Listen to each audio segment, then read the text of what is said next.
and welcome to God Pods, faith conversation podcast brought to you by the Church in the 21st Century Center at Boston College.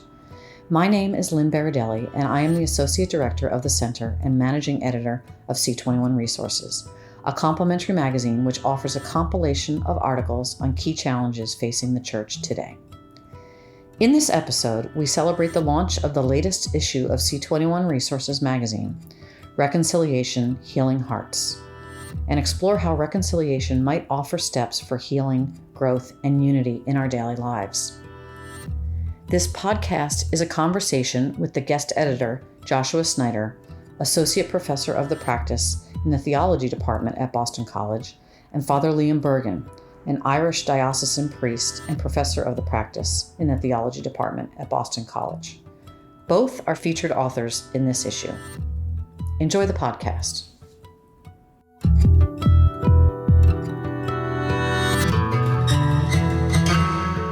Good afternoon, everyone. Hopefully this is working well and you could hear me. It's truly been an honor and a privilege to be the guest editor of the 38th edition of C21 Resources. Reconciliation, Healing Hearts came about as a response to growing concerns for how to respond to divisiveness, polarization, conflicts that are raging both within our own country and throughout the world. So many relationships have been fractured by wrongdoing, ranging in scope from the interpersonal to the international. In the fall 2023 issue of C21 Resources, then guest editor Brian Robinette curated a collection of articles that diagnosed polarization and offered practical guidance for addressing it. This current issue builds on that foundation by exploring the complex reality of reconciliation. When I first met with Karen and Lynn last fall about possibly being the guest editor of C21, I was extremely excited about unpacking the dynamics of reconciliation in a way that is theologically robust, intellectually accessible, and practically applicable to the lives of our readers. Working with the assistant editor, Justin Conway, we realized very quickly that there was a lack of substantive articles that grappled with the challenges of reconciliation in a way that was both relevant and accessible to our audience. It became apparent that this edition of C21 Resources would be offering valuable contributions to conversations about reconciliation and forgiveness. If you have not yet opened the magazine and read through it, you will find both original and previously published essays written from a variety of perspectives. The contributions offer prudential wisdom about reconciliation, whether it's understood collectively between God and humanity, individually between God and the individual believer, interpersonally, or socially between contentious parties or within warring nations. It is our hope that this edition serves as an academic resource for analyzing reconciliation, as well as a personal resource for individuals who might be struggling with whether or not reconciliation is appropriate in their own lives and what the practical steps to achieve reconciliation might be. So, as we begin our conversation on reconciliation, I would like to thank in a special way Father Liam Bergin for his generosity. Not just in working on this issue in his excellent essay, but also his undying willingness to assist in activities like this, being part of the community, and always helping out anytime I have any requests with regard to faith, peace, and justice. So, Father Liam, I truly appreciate you being here and part of this conversation. On a personal note, my mother is a huge fangirl of Father Liam when he celebrates Mass on Catholic TV. So anytime he's on, she's so excited. So I can't wait to when this video is going to be released and show it to my mother, and she'll be very impressed that I'm here with, as she says, Monsignor Bergin. So I'm really excited to be here and have this opportunity to chat with you. So shall we begin? Let's go. Excellent, excellent. So, Father Liam, given your background as an Irish Catholic priest, the history of the Troubles in Ireland, as well as your scholarship as a sacramental theologian, how do you see these factors contributing to both your interest and approach to reconciliation? Well, good afternoon, everybody. It is a great privilege to be here, and I just want to echo the thanks that's been expressed to Karen, Lynn, and all at C21 for organising this event and for the publication of this volume on reconciliation. Thank you, Josh, for all of that.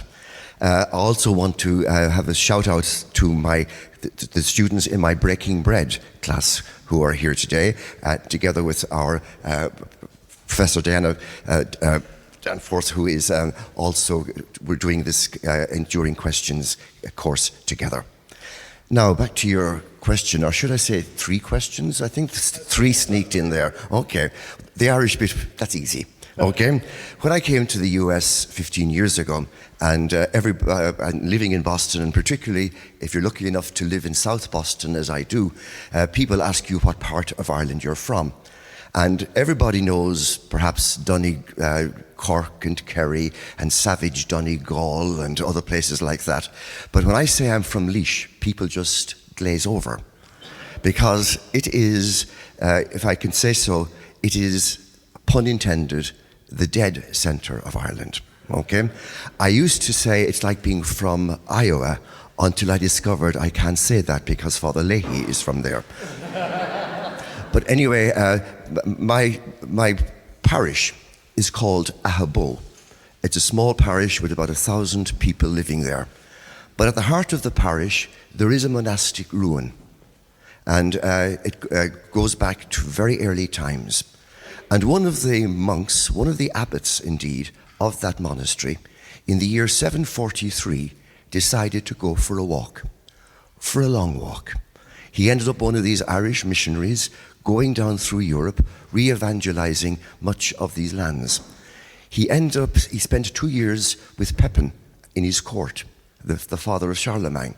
And then he ended up going to Salzburg in Austria today, where he became bishop.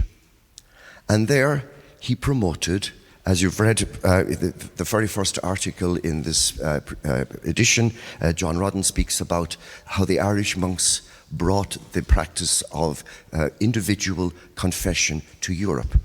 And it was seen as being kind of a very easy way of celebrating reconciliation. Anyway, the bishops in Austria at the time didn't like it. And they reported by Virgil, as he's called there, or Fergal, as we call him, to Rome. But Rome decided that the Irish were right, okay? And the practice continued. In brackets, I went to Salzburg this summer and with my brother, and we saw the wonderful statue of Saint Fergal, which stands before the cathedral that he founded.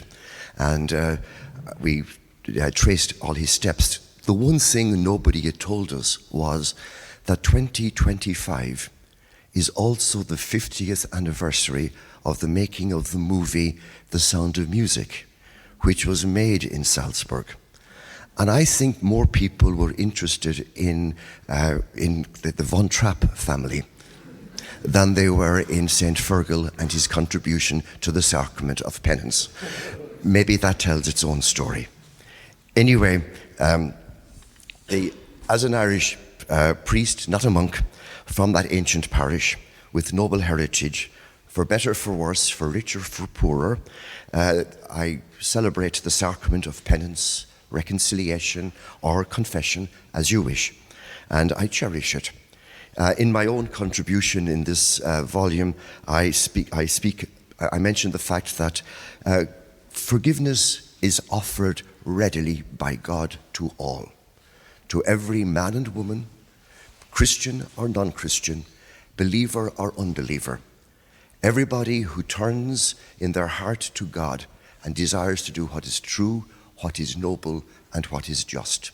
Okay? Reconciliation is offered to all. And then I do note the particular privilege it is and can be to celebrate reconciliation in the sacrament of penance. And as a priest from this parish, I regret that at times this, what was originally seen as almost an easy access to the mercy of God, has become a burden for so many. You ask about the Troubles. I'm from the Irish Midlands, a good bit away from Northern Ireland. But allow me to quote John Hume. Some of you may know John Hume. In fact, last night I Googled John Hume and Boston College, because I imagine he's been here, but Mr. Google didn't come up with any responses. But I mean, Boston College in the US has played such a hugely important part in the bringing about peace and reconciliation in Northern Ireland. We just think of the senator from Maine, George Mitchell, and all the work he did. Anyway, there could be many quotations from John Hume. Allow me this one. Difference is the essence of humanity. Difference is an accident of birth and should therefore never be the source of hatred or conflict. The answer to difference is to respect it. Therein lies a most fundamental principle of peace and reconciliation: respect for diversity. I think we should probably broaden the conversation and bring Josh in. And the question I'd like to ask is, given your own work on peace building and the director of the Faith, Just Peace and Justice program, why is reconciliation so important? Excellent. Thank you so much, Father Liam, for that thoughtful response and the invitation to reflect a little bit on why I see reconciliation as being essential. So let me just start by saying, I think at the most basic level, when we're talking about reconciliation, we're implying the restoration of right relationships between either people or individuals or social groups that have been alienated from one another. Reconciliation is so important because it offers us a pathway back to peace and a return to human flourishing. Reconciliation can be understood both as a process as well as an end goal. When we think of it as a process, it's not a standalone concept, but rather reconciliation must be connected to the pursuit of truth, justice, and forgiveness. As a goal, reconciliation doesn't simply mean conciliation or the coexistence of former adversaries. But rather, when we're talking about the fullness of reconciliation, it's the reestablishment of right relationship with God, oneself, one's neighbor, and all of created reality. So thinking about that idea of reconciliation, in terms of my own academic research, I focus on the importance of the Catholic Church as an agent of positive social change, promoting peace within post-conflict societies. I see Professor Lisa Cahill in the back, who happened to be part of my dissertation committee, so I just had to say hi while we're talking. And I'm deeply inspired by Professor Cahill's work on peace building and reconciliation. So thinking about these key insights for how Catholic theology can influence transitional justice, which specifically is how to reconcile a divided society or a post-conflict society within its own country, right? We can think that Catholic theology has a huge contribution to offer. When transitional justice first emerged in the 1980s, it was predominantly focused on statecraft and nation building. But what I've tried to broaden the category of transitional justice to think about what is the role of religion in the public square, and most importantly, what is the role of religious institutions in fostering nonviolence as well as reconciliation. A theological approach to transitional justice and peace building highlights the importance of speaking the truth, fostering forgiveness, promoting justice, and seeing reconciliation as a real, although limited, goal for post-conflict societies. While political reconciliation might be distinct from the fullness of theological reconciliation that I just mentioned, it does aim to restore people and relationships that have been harmed by political injustices. According to Daniel Philpott, political reconciliation should entail several key practices that look to build just social institutions, acknowledge the suffering of victims, the role of perpetrators, provide for reparations, punishment, public apology, and forgiveness. Very bold goals to try to achieve in a post-conflict society. Now, turning to my role as director of the Faith, Peace, and Justice minor, I think it's vital to promote reconciliation through nonviolent peace education. Peace education is not simply the acquisition of information, but also the formation of values and dispositions that enable us to become peaceful agents of social transformation. Our current Pope, Pope Leo XIV, has spoken often in his early pontificate about the importance of peace as well as peace education. And I'd just like to end by highlighting a quote that he gave us on June 17th of this year. He states, quote, "I hope then that every diocese may promote pathways of education and nonviolence, mediation initiatives in local conflicts, and welcoming projects that transform fear of the other into opportunities of encounter. May every community become a house of reconciliation where one learns to diffuse hostility through dialogue, where justice is practiced and forgiveness is cherished."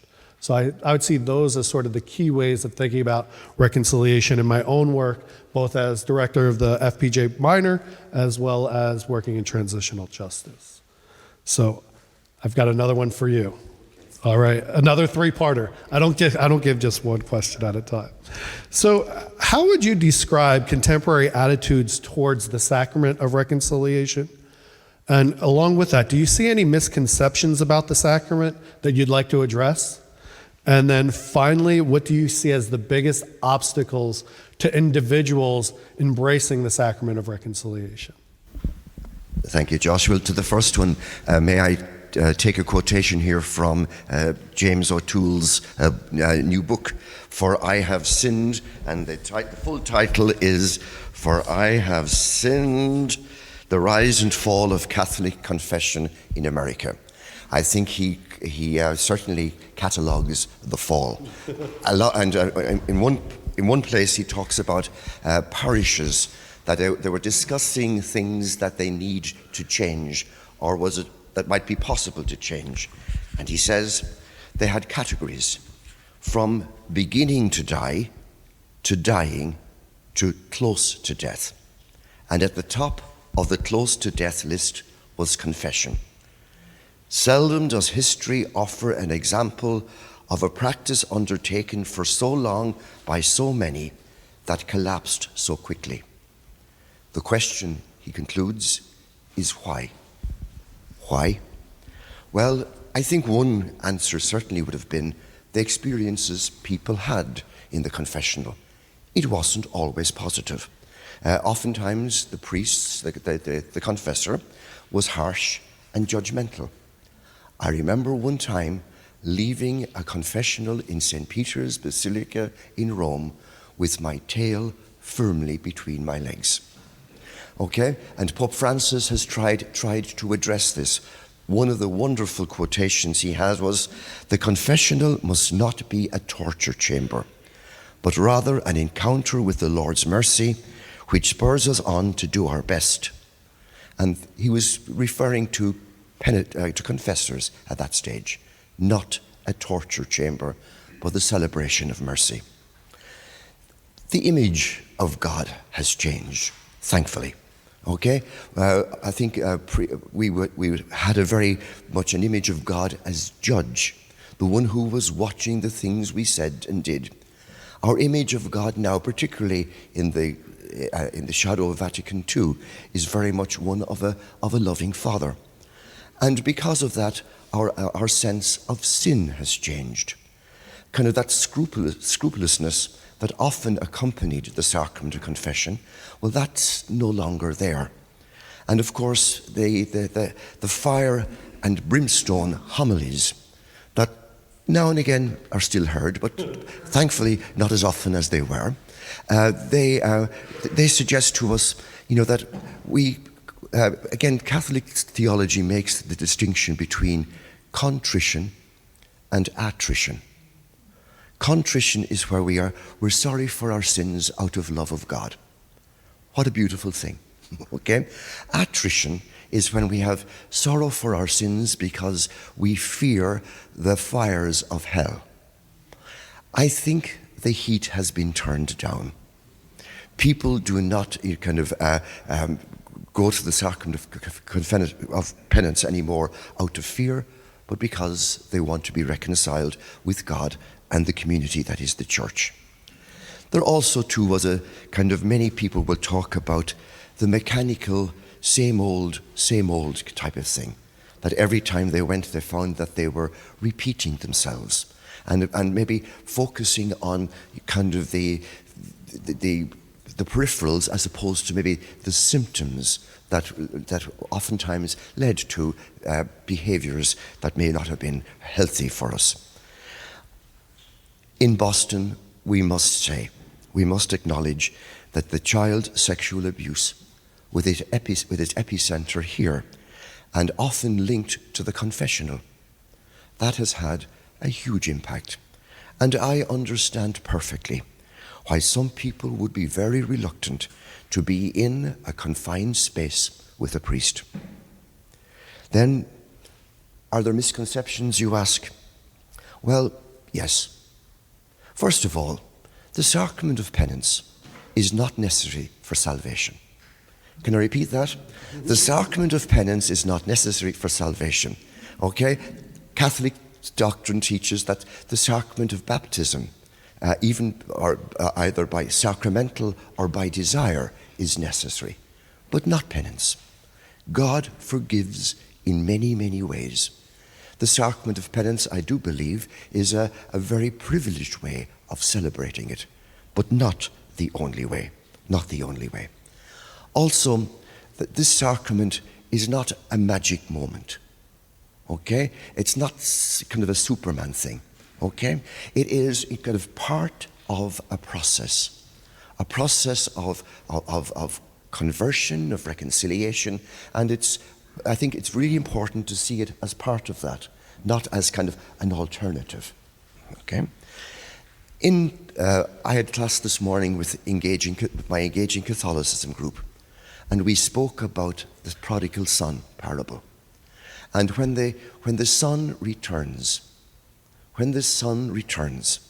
and he composed the greatest, probably, hymn of self-hatred known. I have sinned against heaven and against you. I no longer deserve to be called your son. Treat me as your hired servant. And of course, as he comes home, the father is waiting. He sees him coming. He runs out to meet him. Now, running is not a very dignified pursuit for an elderly gentleman. That's my excuse anyway. But he runs to meet him, puts his arms around him, and he allows him to say it. I have sinned against heaven and against you. And then he puts a cloak on his shoulder, a ring on his finger, and sandals on his feet. The cloak that hides his nakedness, his shame. The ring that restores his belonging to the home. The family crest would have been on the ring. His sonship is restored. But the one I love most of all is the sandals. When he put on those sandals, he could leave again. His freedom was restored. So, dignity, sonship, freedom. And of course, that's something that we all enjoy as we are all created in the image and likeness of God. We are cloaked by God, okay? We are daughters and sons that are deeply loved, and we are free. We are free to follow God or to walk away. And you know, if that son had put on those sandals and gone away again, the father would have stood at the gate and waited for his return. I have to throw this out. At the heart of Boston, there is a wonderful shrine of mercy and grace. And it's at Arch Street. If you're ever afraid or nervous about celebrating the sacrament of reconciliation, go down there. because the Franciscans will embrace you with, like the father of the prodigal son. I can't promise you a cloak, a ring, or sandals, but you'll leave feeling all of those things have happened. I get you, do I? Okay. It'll be hard to follow that up, though. I just, I quote, well, this quotation is attributed to John F. Kennedy. I forgive my enemies, but I don't forget their names. Okay? What gives you hope when you think about the daunting task of interpersonal and social reconciliation? And perhaps what do you see as the biggest obstacles to interpersonal and social reconciliation? Excellent question. Thank you so much. And thank you for that beautiful reflection on both the misconceptions of reconciliation as well as the wonderful opportunities that are offered through the sacrament. So let me begin by thinking a little bit about the obstacles to interpersonal and social reconciliation, and then I'll conclude with what might give us some hope. So first and foremost, just to put my cards on the table, I'm not sure it's always possible to reestablish a relationship that has been fractured by wrongdoing. Reconciliation depends on who the parties involved are, the nature of the relationship, the magnitude of the harm inflicted, and whether there has been some form of redress to the wrongdoing. Additionally, I think under certain circumstances, reconciliation may not be commendable. Particularly, I think this is true if harm is ongoing, or if there is no willingness to try to make amends for the past harm that has been done. Another issue that interpersonal and social reconciliation are sometimes conflated. For example, when armed conflict comes to an end, former adversaries need to find a pathway forward. Social groups might set aside their animosity towards each other to work towards a shared future, but this does not mean that individual members of those different social groups have reconciled interpersonally. They might still hold those harms and wrongs very near and dear to their heart. Similarly, I think there's a tendency to confuse reconciliation and forgiveness. As Steve Pope pointed out in his essay in this edition, forgiveness is the willingness to forego the desire to retaliate and forbear resentment toward the wrongdoer. Interpersonal forgiveness is always based on, interpersonal reconciliation is always based on the gift of forgiveness, but forgiveness may not always lead to interpersonal reconciliation. Lastly, we need to learn the skills and virtues that enable us to forgive and reconcile. I think there's a tendency to praise forgiveness and reconciliation without thinking about what do they mean? What dispositions do we need to have in order to engage in these activities? Again, I think education is essential for promoting reconciliation. Likewise, the church has a unique responsibility to cultivate these virtues that promote reconciliation. So let me offer a couple of points too about what I think gives me hope. First and foremost, I think that in order to think about the ministry of reconciliation and the work of reconciliation, you need to have an attitude of active hope. Hope is the virtue between presumption and despair. We cannot simply presume that relationships that were fractured by wrongdoing will magically be repaired, nor should we despair that there's no potential for forgiveness and reconciliation. I think hope is grounded first and foremost in our ability to trust in God's divine ordering presence that is active even in the midst of conflict or social unrest. Active hope is nourished by incremental progress, and it has a realistic expectation that there will be triumphs as well as significant setbacks and reversals. With hope and love, we are able to move forward. I believe that hope is born from the liberating truth that acknowledges the wrong that we've done, and that's a really hard thing to do, to be willing to admit when we've done something that is wrong, as well as the willingness to promote justice. Reconciliation is hope in a dream that is not yet fully realized, that past adversaries might in fact be healed by grace and through love have a transformation of heart. Now, concretely, where do I see these signs of hope? As a professor here at Boston College, working with the students, so many of you here in this room, is what gives me the hope that future generations can move beyond division and work towards promoting the common good. If you read the student voices in this magazine, I think they bear witness to this hope. They speak of the power of moral imagination, the importance of envisioning peace, the power of dialogue, the need to encounter the suffering of those who are vulnerable with a compassionate justice. Likewise, when I read the words of my fellow contributors, as well as your words, I'm reminded of the infinite love and mercy of God, who longs for us to be in right relationship with one another and all of created reality. I'm inspired to reflect critically upon the areas where reconciliation is most needed and how that reconciliation can come about. All right, real quick, Father Liam, I'm going to jump it back to you. Last word on the subject matter. What do you see as sort of the main areas in need of God's healing grace? And maybe that can lead us into our table talk conversation. Okay. Thank you, Josh, for framing that beautiful answer in the context of hope. I mean, Pope Francis, when he inaugurated this holy year, he wanted to be a holy year of hope. So you've taken up so many of those beautiful themes. I think a great challenge we face is that we fail to forgive ourselves.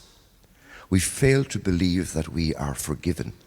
And when we don't acknowledge forgiveness as a gift that's given to us, well, then we are almost unable to extend it to another. And we are all broken people. We're all sinful people. We do things that shame us. And yet, kind of when we come to terms with that brokenness, then we can be sources of reconciliation and healing for others. I don't know if you're familiar, I'm going to finish on this image. I don't know if you're familiar with the kintsugi art, where you repair a broken pot. It's a Japanese art, where they repair a broken piece of pottery. And when they do so, they join it back together with beautiful gold lines. And the repaired piece of pottery is far more beautiful than the original. And I think that's kind of an image that I would like us all to own, that we who are broken and reconciled are more beautiful in God's sight, and also are more useful in God's world. Because again, these cracks that are gilded by reconciliation and hope, these become a source of energy and reconciliation in the broader community.